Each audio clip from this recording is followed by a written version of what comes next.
What is up, guys? Frosty Osteo232 here for another Frosty Features. Now coming to the game, Spider-Man 2099, the legendary Miguel O'Hara. So, what we are going to do, what this is, Frosty Features, is a comic book background on new characters coming to Marvel Strike Force.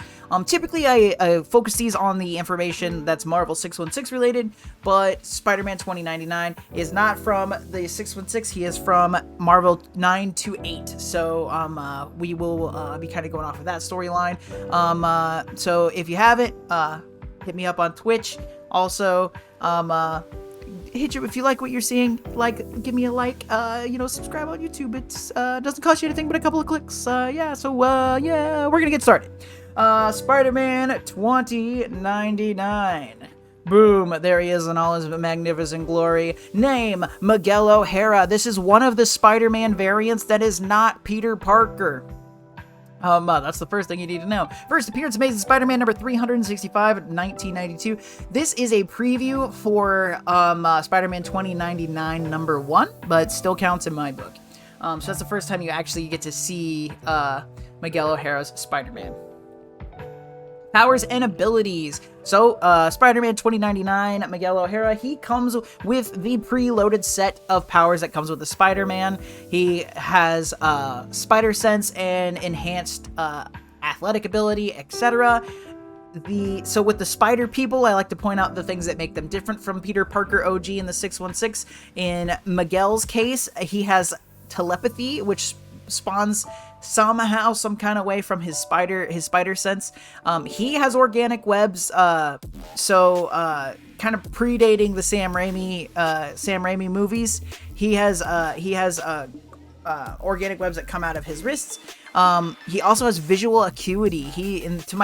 Off the top of my head, to my research, he is the only Spider-Man with this power. He has enhanced sight, which is pretty cool. He also has, not written, but honorable mention, he also has talons. That's what he uses to latch on the walls and such. And also he has fangs that inject a paralyzing venom into his opponents when he chooses to bite them. So much like Miles Morales, but he has to vampire them, take off his mask, and give them a bite.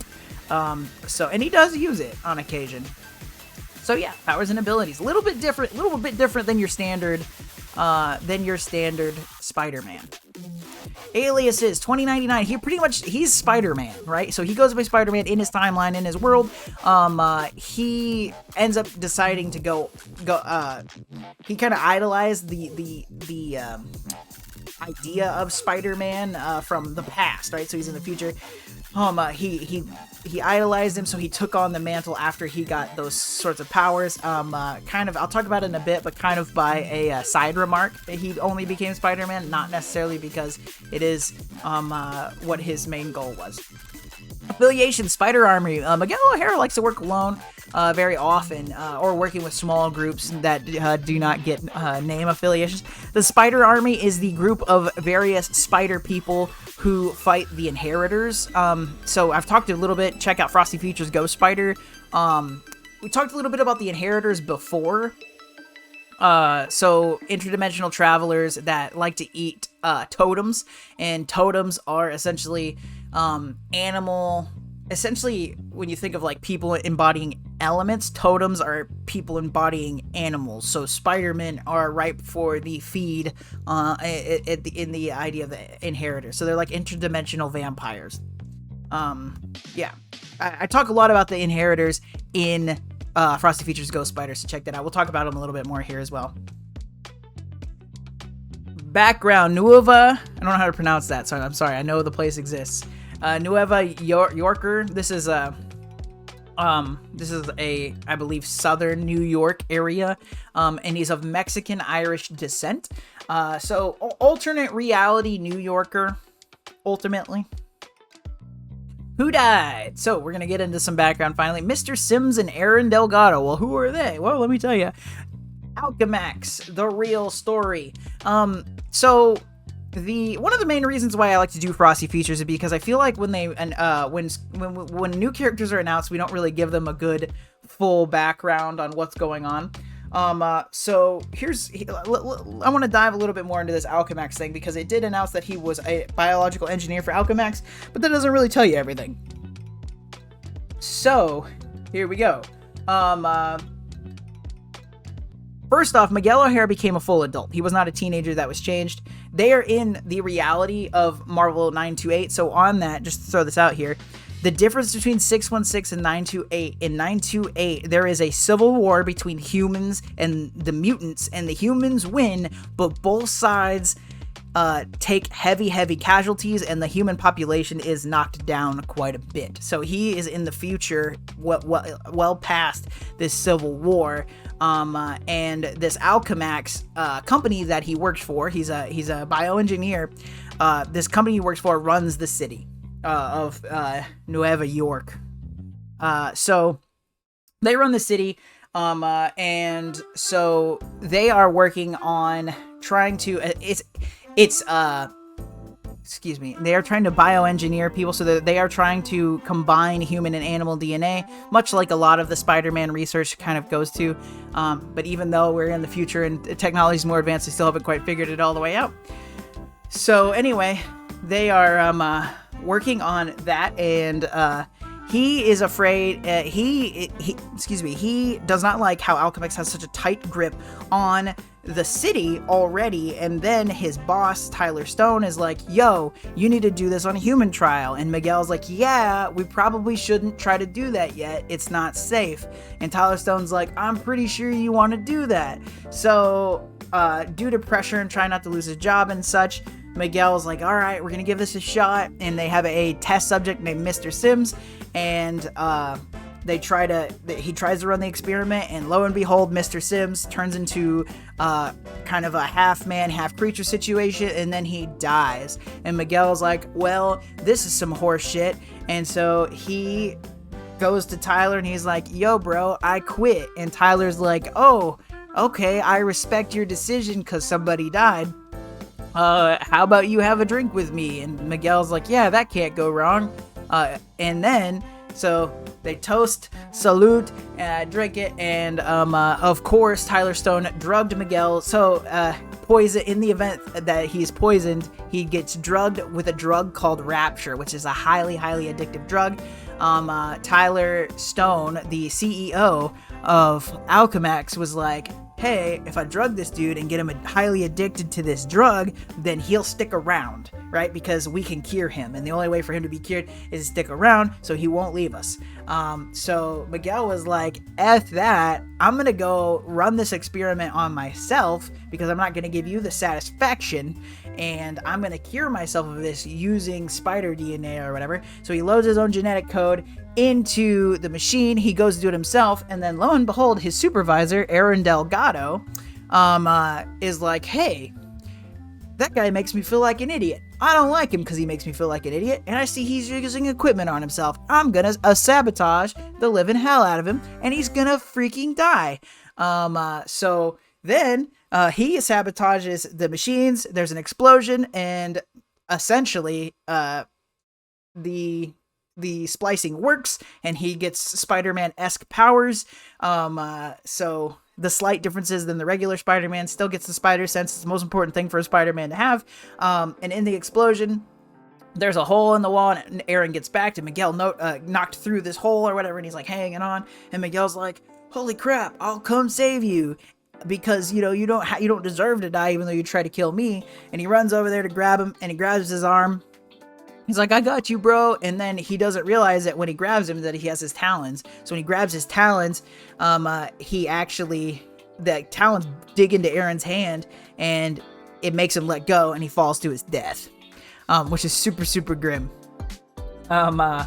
So he falls to his death. Aaron's dead. Mr. Sims is dead.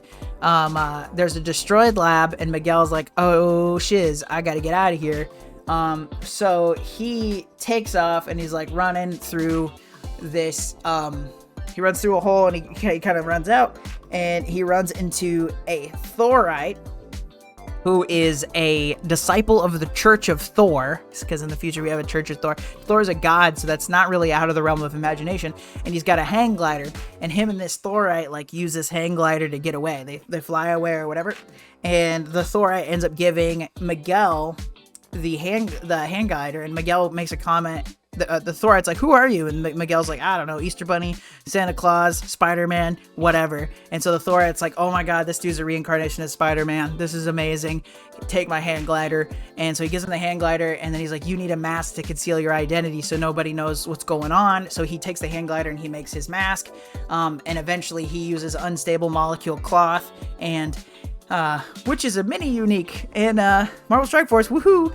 And this hand glider to make his costume, his Spider-Man 2099 costume that we're used to seeing.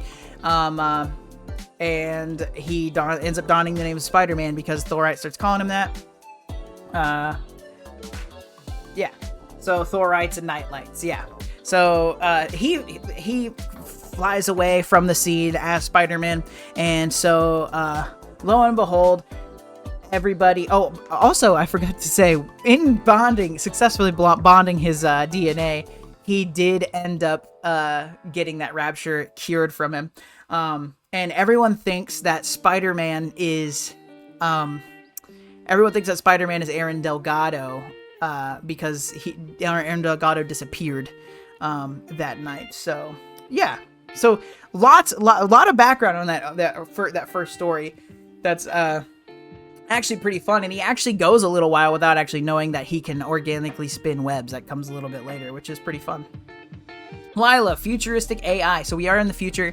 This Spider-Man uses a lot of tech, so very similar to Jarvis or Friday. Lila is his AI. They talk. Lila has a bit of a human problem. She kind of becomes sentient and develops feelings and stuff like that, so Lila eventually falls in love with Miguel and kind of sort of sabotages some of his social situations, which we'll find out in a moment Miguel has a plenty of.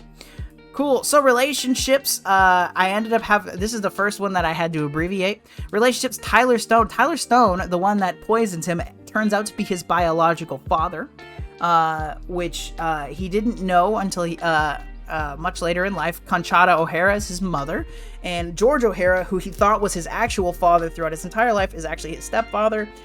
Cron Stone, Tyler Stone's son, is his half-brother. Gabriel O'Hara is his half-brother, who they are close, but then Miguel's kind of I don't know if I want to call him a womanizer, but he sort of is, and he definitely sleeps with Gabriel's girlfriend, which is real crappy for a superhero to do.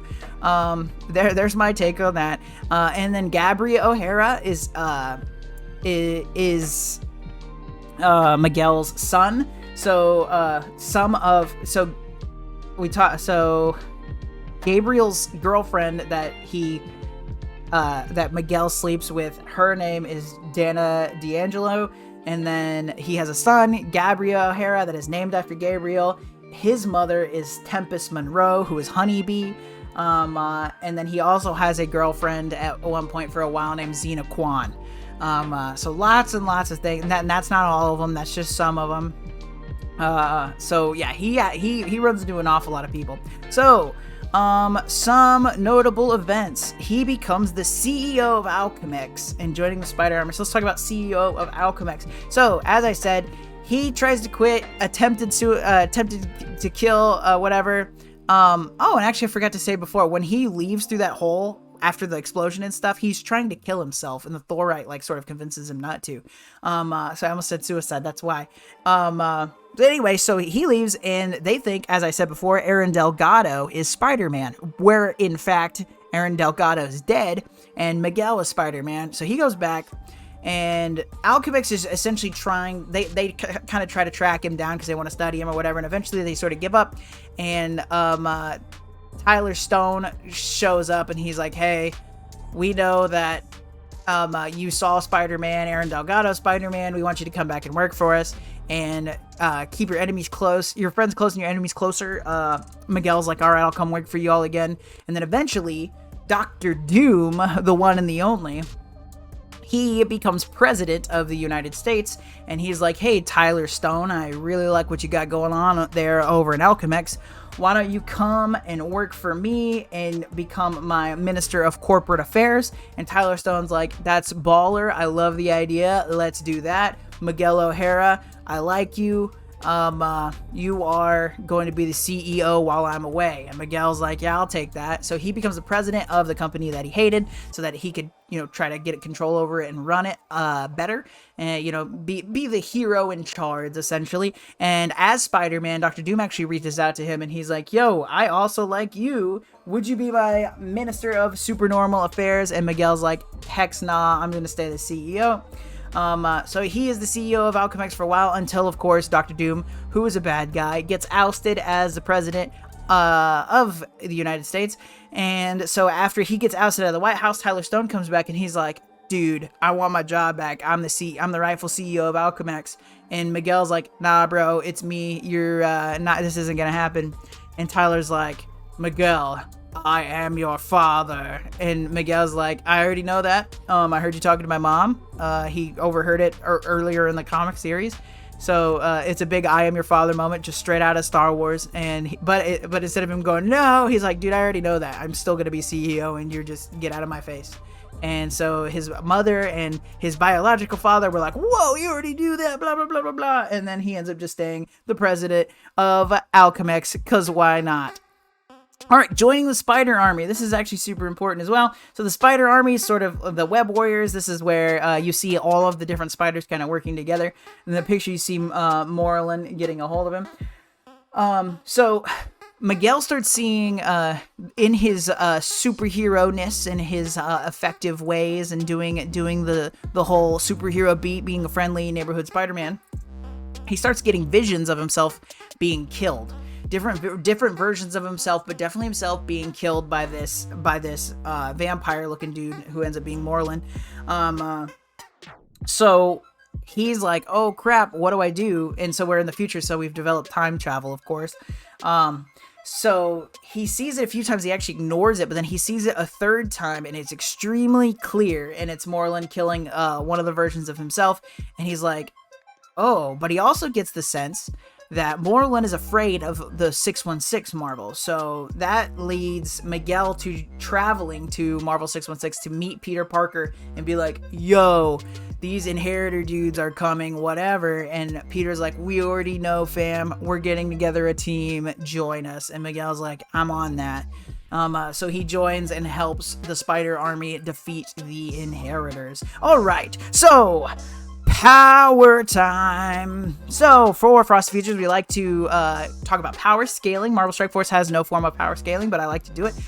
Just to kind of put it in perspective, how strong I think people are. The way this works is at a multiversal level, you are a threat to reality as we know it and everybody else as they know it. You can end existence in your dimension and other dimensions at will. Universal means you are a threat to your reality, your dimension. Maybe you can hop over to a different timeline, different dimension, different world, whatever, and end their reality, but you have to do them one at a time. You do not have power over the entire cosmos, as it were. Cosmic means you are a threat on a planetary level. You could take out planetary bodies, maybe a solar system or a galaxy with enough grit and effort. Nuclear means that you are you have that situation, that ability to take out things on a small level, you have the ability to take out things, small city, up to a planetary body with enough effort, and yeah. So, and then city means that you're probably strong enough to take out a brick wall or a small or a building, or maybe a city block if you give it enough effort. If you give it enough effort. And then Greg is the undead Asgardian that Hela summons in Marvel Strike Force. Greg, for the sake of argument, is the strength of a regular human, and if I had a bag of NECA action figures and a lot of determination, I could theoretically take out Greg. So Greg, for the sake of argument, is human strength, human level. And in the case of Miguel O'Hara and many of the Spider equivalents, he is at the city level, high-end city level. Not really, once again, their effect does not mean, so his effect is multiversal, his effect is universal, but his overall power on his own, what he can accomplish as a single person, 1v a planet or whatever, he is city level, he's very strong, he's got a lot of adaptability, a lot of jump around ability, good stuff, and yeah, so boomskis. So that's Frosty Features Spider-Man 2099. Let me know in the comments if you liked what you heard. If I missed anything that you wanted to hear, or if you just think I'm just playing wrong and his name isn't pronounced Miguel.